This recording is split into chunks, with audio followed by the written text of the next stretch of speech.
Good evening, everyone. My name is John Taves, and I'm the event coordinator at McNally Robinson Booksellers. We're broadcasting live from Treaty 1 territory, the traditional territory of the Anishinaabe, Cree, Oji-Cree, Dakota, and Dene peoples, the homeland of the Métis Nation. It's my enormous pleasure to welcome all of you here tonight to the virtual launch of Serendipity, My Path Through Life and Law by Jack London, published by our friends at Heartland Associates. Serendipity is the story of Jack London's peripatetic journey through his various careers in law. Once described by Paul Sullivan in the Globe and Mail as an issues poet, he employs his recollections as opportunities to comment on some of Canada's most important social issues. London is a believer in honest recollection and shares his ups and downs, his ethical challenges, and his strengths and weaknesses. Throughout, he suggests that existence precedes reason, and that luck is often more important than intelligence. He concludes by recounting his myriad experiences with Indigenous peoples and his belief in reconciliation, which he sees as the key social issue of our time. In the words of Phil Fontaine, former National Chief of the Assembly of First Nations, Jack's book reflects the same wisdom, wit, clarity, and thoughtfulness that I experienced over our long professional and personal relationship, which I cherish. This is essential reading for those who wish to understand how governments have tried to undermine the rights and interests of First Nations peoples for centuries, and how one person, confined to working within one narrow set of principles, can make a long-lasting, positive difference. We're going to be hearing more from Jack in just a moment. Throughout, if any questions occur to you during the presentation, please feel free to write them down in the Q&A box, which is just below you here. Rest assured you won't interrupt the event, and if we do have an opportunity at the end, we'll get to those questions. But for now, the publishers asked me to read Phil Fontaine's quote, but the back cover also closes with another quote. Calling Jack a lawyer is like calling the Taj Mahal a tourist attraction. London is a talking head's talking head. Please put your virtual hands together for Jack London.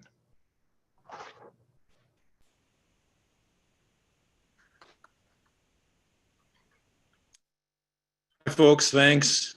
Welcome. I hope you enjoyed this. I hope I enjoy it too, actually. But one of the things I need to tell you right off the hop is one of my strengths is that I can break down crying at any point when I'm into something that's sensitive or that I love or about someone that I love. So forgive me if I drop the odd tear. I assure you that it's well spent. We have a number of people on the show tonight from the United States, from Europe, and some Asian participants. And we're going to be talking about Canada. We're going to be talking about Canada legal systems. I want to assure you that the book itself is fully explanatory of the Canadian systems. I can't do a class, an hour class on each of them, but I'll do the best that I can. And as I say, the book will back it up if you buy it. So I started this book almost 22 years ago. The book that that's being sold now is the 27th draft. The book that is actually being sold doesn't resemble any of the early drafts. Back the last year and a half or so, I found myself switching away from negative topics on rejection, for example, or something of that kind, and to positive topics because I realized what a incredibly fortunate life I have had. And as John said, I attribute it all to luck. Luck is the most important variable in life. So my ambition was to introduce myself to my children, to their children, and their children. In order to do that, it was not sufficient to simply recount stories and facts, but also I wanted them to know my values, principles, morals, and thought processes. At different stages, they will be able to access more and more depth. They will find that in the course of the book, I have chosen stories and text which address philosophical, political, and moral issues. For example, medically assisted death, racism, and victimless crimes. I include medically assisted death in a victimless crime. These are they're victimless, yet they're dealt with as crimes under the Canadian system. For example, my parents operating pinball machines, I'll talk about that more in a moment, in an arcade back in the 30s and 40s. And lo and behold, that was an illegal act on their part. There was no victim. There was absolutely zero wrong with it.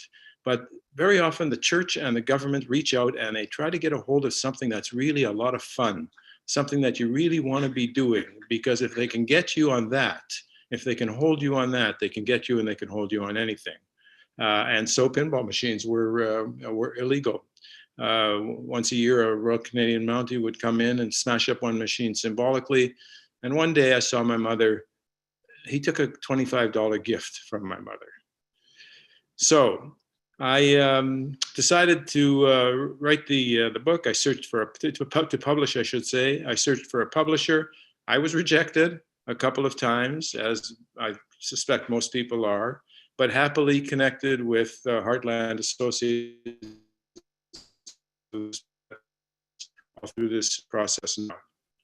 And the final product that you're going to read is the amalgam of all of those who commented and to the editors, one of whom taught me structure and the other program and wording, all recognized in the book. It's a collective production. It's like almost everything that I do in my life. Gather enough people around you who are smarter than you are, and you're going to be more successful than if you rely on yourself. And that was certainly true in the preparation of this book. The choice of Serendipity as the title, I actually wanted this book to be called How I Became the Real Jack London. And Barbara Huck at the publisher didn't seem to think that that was a good idea, and she wanted a word so that it was easy for people to say, I'd like the book on serendipity. So we've got Serendipity as the title. The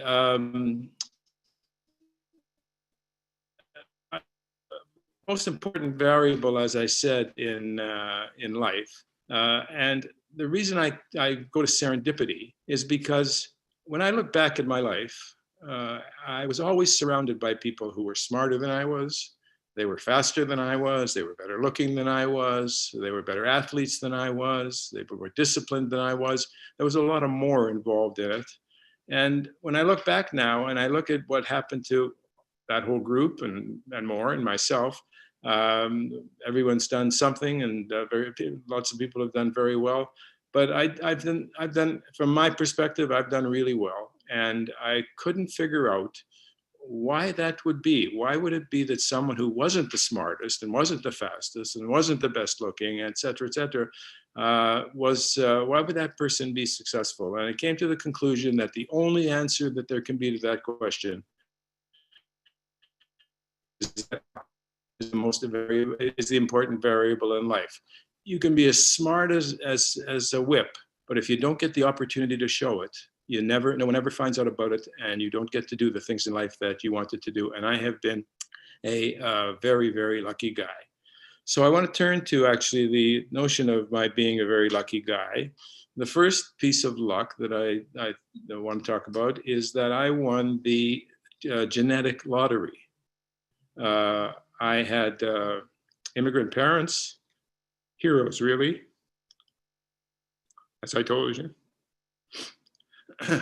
They came from Poland. They came over on the boat. They didn't have the language. They worked hard, little education, but they were very smart.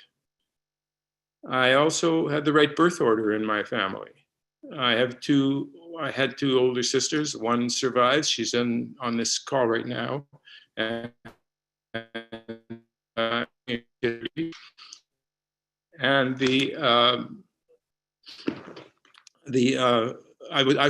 was the male child born to these immigrant Jewish parents 13 years after the birth of my youngest sister. And there was a brother who was not a brother in name, but a brother in love, who also lived with us. And so I was raised really, I think the only way to put it is I was raised as a sun god. My parents, fond, they loved it. They loved me. They loved everything about me. And they loved everything I did. My sister, Judy, who I just mentioned, still introduces me. I'm 77 years old, and she still introduces me as, I'd like you to meet my brother, the brat. And I am the brat, and I hope I'm always going to be a brat, because it is really wonderful to be a brat. I was born at the right time, post-World War II. Was about to explode. Life was going to change. Values were going to change. I was born in the right place in Canada. Canada is a fabulous place to live, as we all know. And those of you who are not Canadians are welcome anytime. We can work on getting you here. You'll like it. And maybe one of the reasons that I was able to do some things is that maybe if I'd been in the United States or in some other country like the United States, maybe it would have been more competitive. Maybe I'm a bigger fish in a little pond. And so what? I am, if I am, that's great. Canada has really been excellent for me in my life. My parents didn't raise me. They trusted me and they set me free. They trusted me and they set me free. They owned a beachside arcade, Carnival, Wheel of Fortune, pinball machines, cranes to pick things up in the, if you put in a nickel, and you got points, you got little tickets for things that you won, and then you would look around and you could get a lamp or a glass or a doll or whatever. And to this day, actually, when I come into somebody's house and I look around, I still measure 22 points for that glass and 67 points for that lamp. I'm always right on with that. And I'm going to continue to do that. I'm not stopping that. But the Wheel of Fortune that I'm talking about was in the arcade was called Playland. Next door to it was the place called the Panda House, where the wheel was. And the wheel had 5 colors on it and 1 black. All the 4 other colors had varying numbers on the wheel. And spin of the wheel, it's on a color, and whatever color the wheel stopped on, you got to take a prize off of the table, which was painted in that particular color. And if you got the black, you won the panda bear. And so I learned how to have people spend a quarter, take a chance, take a risk, and feel better after they had done that than they did before they had done that. And I don't think that the skills that I have or that I have are any different today. I'm still getting people to take a quarter and feel better afterwards than before, and being serviced in between those two as well as can be done. I learned that customers in the arcade and in the Panda House play if they see someone else win. They don't play if they see people lose. They play if they see people win. Of some winners who think that they beat the system. It was even more wonderful for them in beating the system. And those principles are the principles I've used in negotiations and mediations all the time. The other side has to feel as though they won. And if you can make that other side feel that they beat the system, it'd be all the much better. You're going to get a better deal out of it at the other end. Going on with being lucky, I escaped death so far on three occasions. I'll let you know what happens after this. When I was 16, I was driving, and I was the middle passenger in the front seat of a car owned by my friend Jaime Weinstein, who's watching tonight.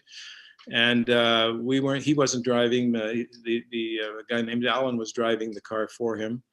And the road was slippery. It had been raining, and car on a curve across the median. We had a head-on collision with a car coming in the opposite direction. The other car was smashed to smithereens. It imploded. The man was killed who was in that car. The 3 of us were thrown out of the car. Weinstein broke the door open. I followed him, and Alan went into the other ditch. And when I finished sliding down the highway about 200 feet or 300 feet, I rolled myself over. I put my hand down. I rolled myself over into the ditch, and I stood up, and I had a scratch. in the middle of my hand. So I thought to myself, I might be a lucky person. Then, much later, after I had been practicing law for a long time, I had an indigenous practice. I acted for First Nations, and I would very often fly up north in a small 4-seater. And on one of those occasions, we were coming in for a landing. It was winter. The landing strip actually was a block of ice. And there was a big snowbank at the end of it that just prevented you from going off a cliff into the what would have been the lake if it had been warmer. The problem was that at about 1,000 feet, the landing gear fell off the plane. And we landed without the landing gear in those circumstances on that runway, and we crashed into the snowbank at the end. And I wasn't dead. I was alive. So I thought to myself, looks like I might be lucky. And then for my 50th birthday, my wife Belva and I spent some time in Rwanda climbing the volcanoes for the mountain gorillas. And that night, my birthday, we heard some noise. We realized it was gunshots.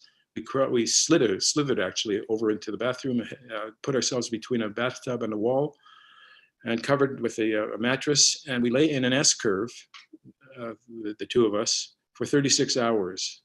While the shelling took place, the artillery started coming in, then a Katyusha rocket exploded in front of our place. We realized that we were really in trouble, and I went outside and walked into the field of battle, and we were ultimately saved by the soldiers.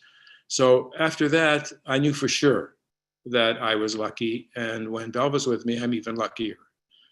So that's part of the reason that I think that I'm lucky and that luck is so important. Another reason is that I was a mediocre law school. Too many distractions, which I catalog in the book. Too many activities, which I can't mention on this screen. But it was an era when even if you were mediocre, even if you were less than mediocre, when you could get into law school if you had opposing thumbs and $200, unless if you were a woman. Today, women are invited, but one needs more than opposing thumbs. Second chances now are skimpy. But I grew up in an era when I got a second and a third and a fourth chance and was able to go to law school, graduate from law school, and practice law. When I graduated from law school, I'm gonna do a little hop, skip, and jump now as we go forward. When I graduated law school, I applied for a job with the department in Manitoba that they do criminal prosecutions because I wanted to be a criminal defense attorney. I thought that would be cute, and I didn't get to take the job that had been available because the Law Society of Manitoba refused to advance my call to the bar, and the job went to someone else. And I thought that was a bit of bad luck. But a week later, the Justice Department offered me a job in Ottawa doing civil tax litigation. It was the department's golden era. The people who practiced in the Justice Department at that point were absolute geniuses. They were fabulous, and they were fabulous teachers. And I learned a whole bunch. Thank God I didn't get the job prosecuting. It turned out to be good luck that I couldn't get the job prosecuting because I landed a special career in tax law, where there then were, and still, very few people. It's the ultimate jigsaw puzzle. And unique in the marketplace. And so it is a valuable asset to the marketplace. And it's not only interesting, but it's lucrative for someone who practices in that area. After a couple of years at the Justice Department, a man from Winnipeg, his name was Izzy Asper. He was a famous tax lawyer in Canada, actually broader, the most creative man I ever met, called to meet me at the airport in Ottawa, which he did. And while there, he offered me a job back in Winnipeg. And since I was going to earn 3 times the salary that I was earning as a civil servant, we took the job and we came back to Winnipeg. We came back to Winnipeg. That was the first time we came back to Winnipeg. There were 2 occasions again, as we'll see, when we came back to Winnipeg. We always came back to Winnipeg no matter where we were. That was lucky. Being with Izzy Asper, being with someone of that, being in a intellectual shark tank in the law firm that he headed, that was lucky. Best friends to this day from that law firm, that was lucky. So we just had I just had a lot of luck. And then, notwithstanding that, one day Izzy offered us, the 3 of us, partnerships. He wanted $50,000 for goodwill. And we got together, the 3 young guys, and said, why would we pay Izzy $50,000 for goodwill? All he does is bring in the business. We produce it. And so we decided to set out on our own, and we told him that was what we were doing, and that was in fact put into place. However, just at that moment, I received a letter about an application that I had forgotten I'd even put in to the Harvard Law School.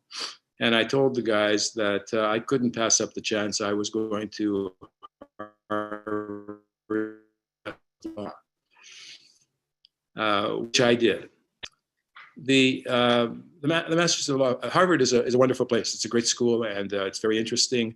And its greatest attraction is that once you get the degree, you have a passport. You can go almost anywhere for anything at any time, and they're going to give you a good look and probably give you a chance. And that was what happened to me. However, it's interesting about Harvard. There's the chapter in the book is called Harvard Myth or Dream. The myth about Harvard is broken when you find out that actually the bell curve operates at Harvard just like it does at every other university and every other school. There are the really good teachers, there are really lousy teachers, and the vast majority of teachers who are just in the middle.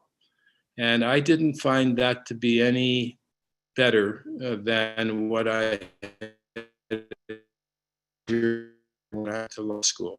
But as I say, it's magic to have the letters behind your name, and it's another piece of luck. We had offers from Harvard. We had offers in the United States, in Boston and New York, law firms and universities. We had them in Canada, in Toronto, law firms and universities. And the way in which Belva do this, we said no to all of that, and we came back to Winnipeg. Those of you who don't know Winnipeg, by the way, it's right in the center of Canada, and it's got a population now of about 800,000. Then it was about 300,000 or 400,000. And it's a smallish town in comparison to Toronto and New York for sure. But we came back. That was the second time, and we came back a third time later. Coming back to Winnipeg again was a lucky thing. As I said before, it was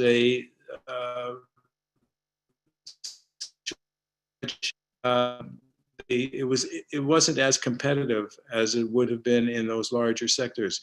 I might have done better in a larger sector, or given the fact that I suffer the imposter syndrome, I think I'm just faking it. I probably wouldn't have done better, and we would have been out on the street actually not able to pay the rent.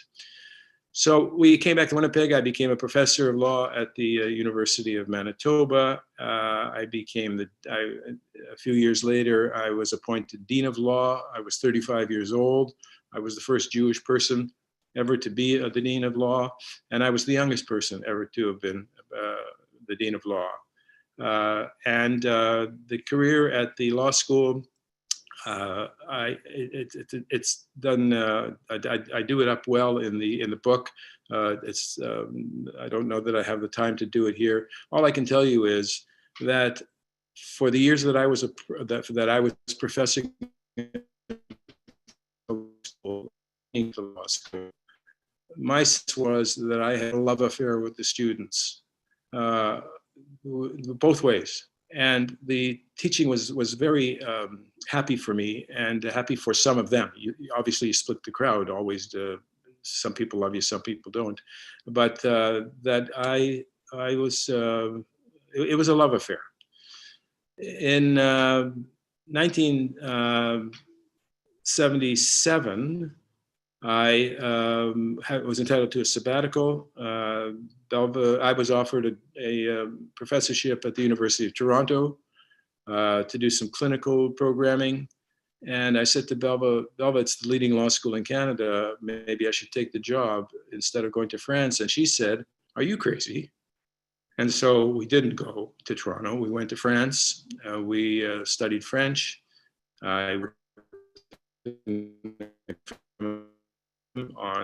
assisted on a number of incredible trials. And we got to see France in a very special way. And we discovered the racism and sexism, which is in play in that, it was at that time, and it still is. We also, I also fell in love with the existentialists, Sartre and Camus, and the notion that existence precedes reason. There is no reason that you're born. You're born, and then you look for the reason, and that puts a heavy responsibility on you. But you're free. You can do as you will, and if you do things that are wrong, you're going to be punished for it. But I was free. I loved the existentialists, and I also loved. We studied the absurdist playwrights like Beckett. And they were people who didn't write in their native language because they said they should write in a second language so that the language would be simpler and therefore more easily understood, and more easily understood by more people. And I was taken by that. And ever since then, in everything that I've done, including this conversation we're having tonight, I'm trying to use simpler language because there's no reason to complicate already complicated subjects by the language that's used to describe them.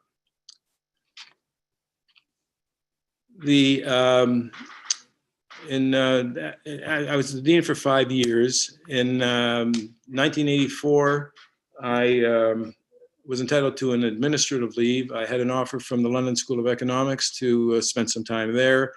We had some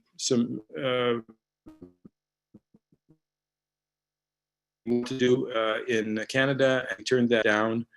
And instead, I started in that year, I produced and performed in a television series on ethics. One that looked, an 8-part series that looked at the way in which professionals and business people make ethical decisions. For one of those 8 programs, I received an ACTRA nomination, which for those of you who are not Canadians, you would know as the equivalent of an Emmy. And that was because they had no one else to nominate, I think. So I got the nomination, and I've got it hanging on my wall in the office. I was the founding chair of the Manitoba Law Foundation, which was going to administer millions and millions of dollars. I was appointed to the Cook Commission on Childcare in Canada, and we met for a year or a year and a half, came out with a report and maternity and paternity leaves, and it was considered to be the leading subject, the leading program on childcare in the world. It went all around the world, and I was really fortunate to have been on that commission. I was the tax guy that did that, and once again surrounded by just incredible people who carried the weight. I went on speaking tours that year on exponential change, the impacts of exponential change, on ageism and mandatory retirement. And I was in Hong Kong, and I obtained UN certification to review the Vietnamese boat people, I call them concentration camps, in Hong Kong. They're described in the book and more.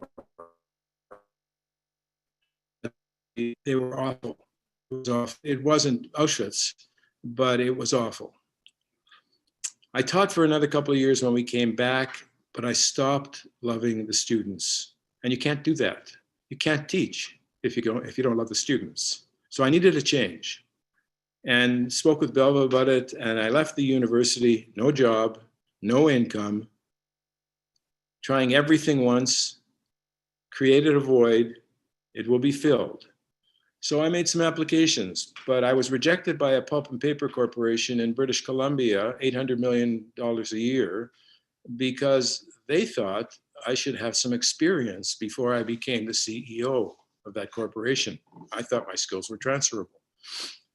I applied to go on a Canadian Broadcasting Corporation television program, news program called The Fifth Estate. A tremendous amount of television work in the country, but they didn't think that I was right for that either. And then I thought, well, you know, maybe, notwithstanding my politics, which were a little to the left, maybe I should try the financial industry. Maybe I should see what we can do there. And so I applied to two major companies. I knew the chief executive officers of both of the companies, and the chief executive officer of one of the companies said, send me the CV, and so did the other one. I sent them the CVs. He called me back and he said, you know, Jack, if in order to appoint you to anything in this company, we would have to excise about 60% of what you've written in your curriculum vitae. We don't talk about those things in this corporation, and the board is not going to be happy having someone who's pushing abortion. It's just not going to cut ice.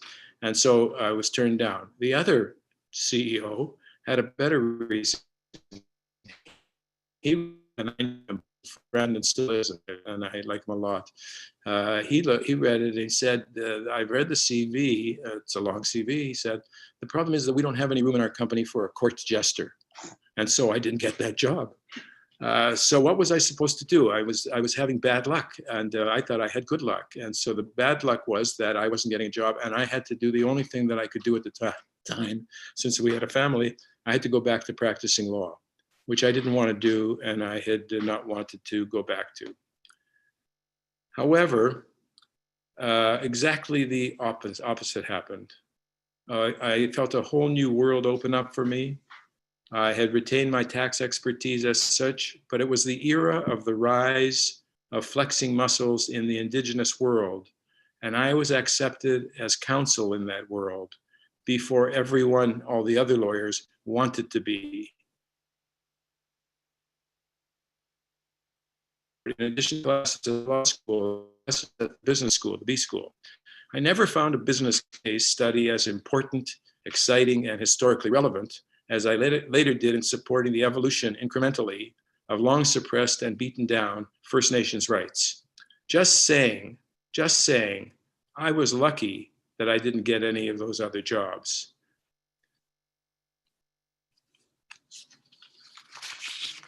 Luck sometimes involves being at the right place at the right time. I was doing a case in northern Manitoba involving an Indian consortium, and it was a tax case, and we won the case. And the legislature of Manitoba wasn't too happy with the fact that we won the case because it was going to deprive them of revenue. And so they brought a bill into the legislature to change the legislation, which we and they wanted the chief of the Assembly of Manitoba Chiefs to appear before the committee. He called me because he knew about the tax case up north, and he asked me if I would go with him, and I said sure. And we went to the committee, and I wrote his stuff for him, and I did most of the talking with him and for him, which is the pattern that we had, by the way, forever and ever and ever. We did, the bill passed, but Phil Fontaine and I became friends at that point, respectful friends. He's a genius. He's a guy who gets it every time, faster than anybody else does. A year goes by, and Brian Mulroney, the Prime Minister of Canada, and I can't remember who the President of the United States was, maybe it was Reagan,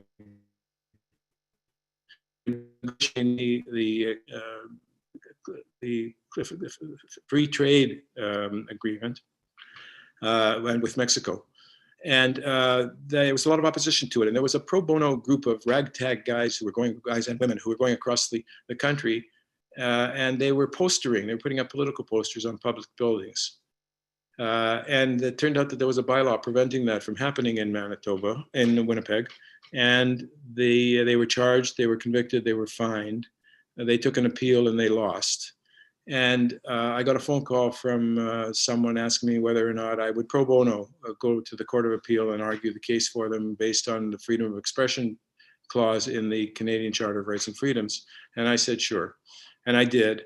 And the court decided that, in fact, the bylaw offended the charter, and they were released.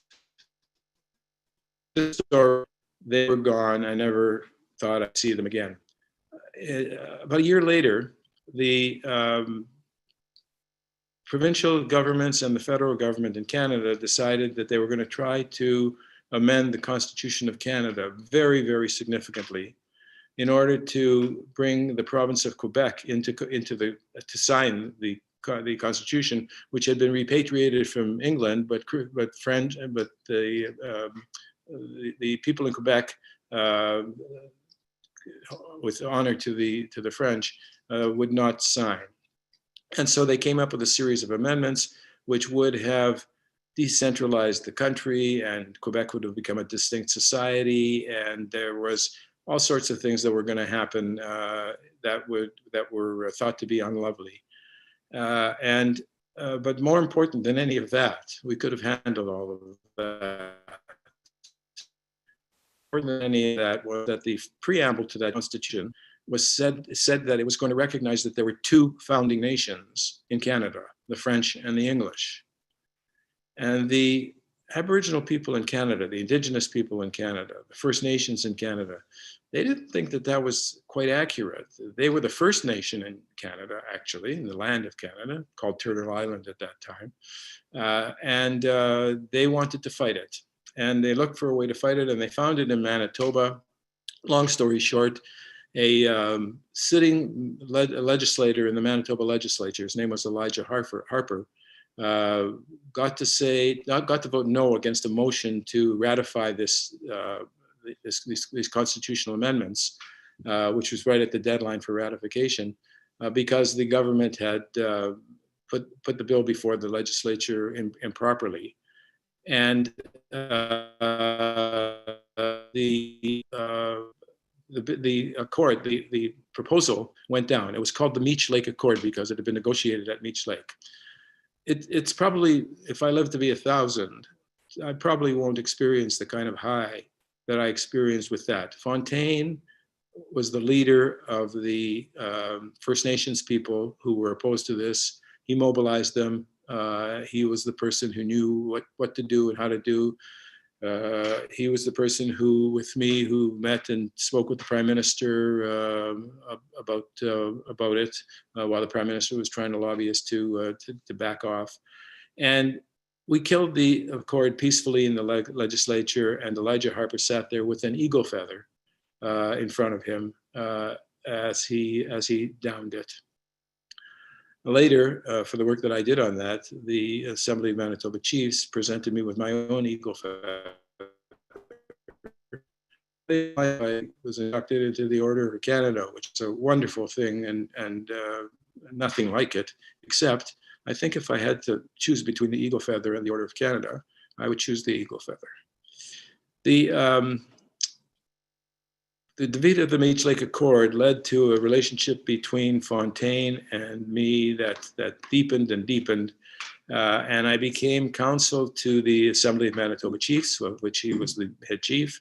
And later, he was elected to national office as the national chief of the 650 tribes in Canada, the Assembly of First Nations in Ottawa. And for the next 16 years, Phil Fontaine, I was attached to Phil Fontaine's hip. I was working on really interesting stuff, and I was very thankful for having had that. But coming back to Manitoba when he was still the chief of the Assembly of Manitoba Chiefs in Manitoba, there was a project that was set up. One of the Holy Grail for First Nations, the Holy Grail is self-government, sovereign government actually, but certainly self-government. And they want the Department of Indian Affairs out of their lives, and they want to be responsible for their own child care and their own health care and their own everything and their own justice system, as they should be. But the Department of Indian Affairs controls their lives, always had, and looked like it always will. But there was an agreement made that we would try to resolve that and see what we could do to get the Department of Indian Affairs out of the province of Manitoba, and for the First Nations of the province of Manitoba, they would take over. They would become the authority.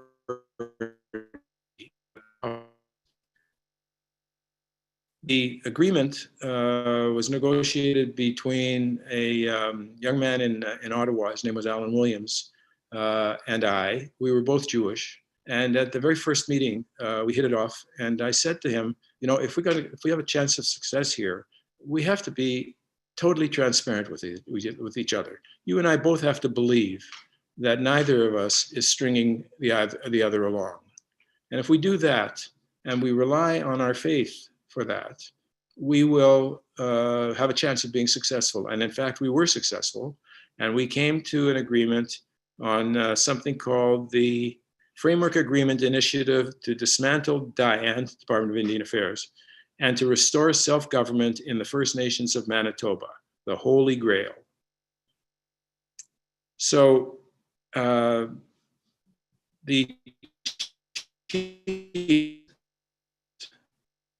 there was a lot of opposition. There were people who actually wouldn't speak to me because they thought I was being colonial in suggesting this agreement. But ultimately, the chiefs accepted it and came into being. But at that point, Fontaine went to national politics, the Assembly of the AFN, Assembly of First Nations, and I went with him. And over the next 5 years, nothing was done to implement the framework, although $50 million was expended. The government was unhappy with that expenditure without anything being done, and so it failed.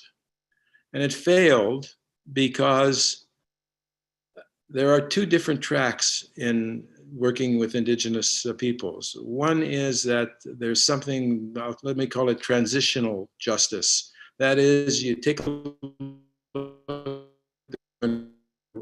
offended, people who've been abused, and you find incrementally ways to move forward and transform those societies to obliterate that past. And there's also the traditional stream. And the traditional stream seeks to maintain the past cultures and to rely on victimization as the chip to bid with, and to look very much the same going into the future as they did in the past.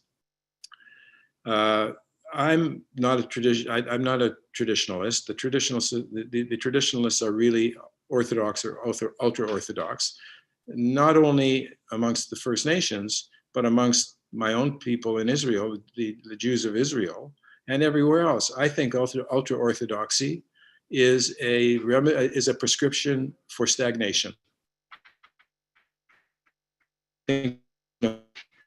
That's what happened to the FAI, this framework agreement. It failed, and unfortunately, but we had done the best that we could. That was bad luck. I never said that only good luck was important. It could be bad luck as well. And that's what happened. So we moved on from there and played at the federal level, negotiating with the federal and provincial governments, meetings with premiers and prime ministers, endless negotiation with bureaucrats, I had a dozen appearances in the Supreme Court of Canada as interveners in cases involving protection of hunting rights, fishing rights, challenges of paying custom duties across the border, a $5 billion suit against the government of Canada for mismanaging the Alberta Oil Funds trust funds, whether or not a bank that's just off reserve is a bank that's on the reserve, several attempts to have commercial rights defined as self-government rights protected under the Constitution, and the environmental assessment claim. and the leading case on the interpretation of treaties and the reliability of oral as opposed to written evidence. Think about it for a second, how you feel about that. Would you say that oral and written evidence are equally persuasive? The Supreme Court of Canada found that, that it was in the case that we argued. They were equal in terms of probative value in court cases. The Supreme Court cases, by the way, it just gives me the opportunity, and I'll say it very quickly because I'm beginning to run a little long. Nothing happens solo. When I stand up in the Supreme Court of Canada, I'm not going solo. There's a team of people, lawyers, really smart, smarter than I am, all of whom are really experienced, all of whom are more disciplined than I am. And that team is what argues that case. The words may be coming out of my mouth or someone like me, but it's the team that does it. And putting those teams together is what is going to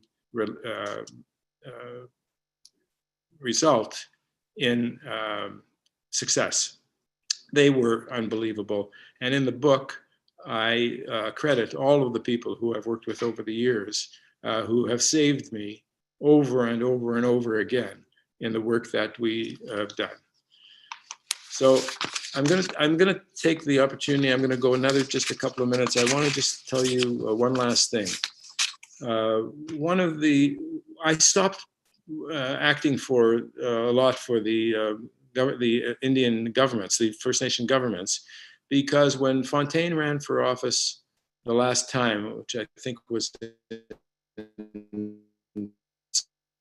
the assembly that was where the election was going to take place was taking place in Vancouver. He and I showed up at the door of the hotel where we were staying, and there were four chiefs standing at the door that wouldn't let me into the hotel. They would let him in, but they wouldn't let me in. I know, and based on other cases, that it was anti-Semitism.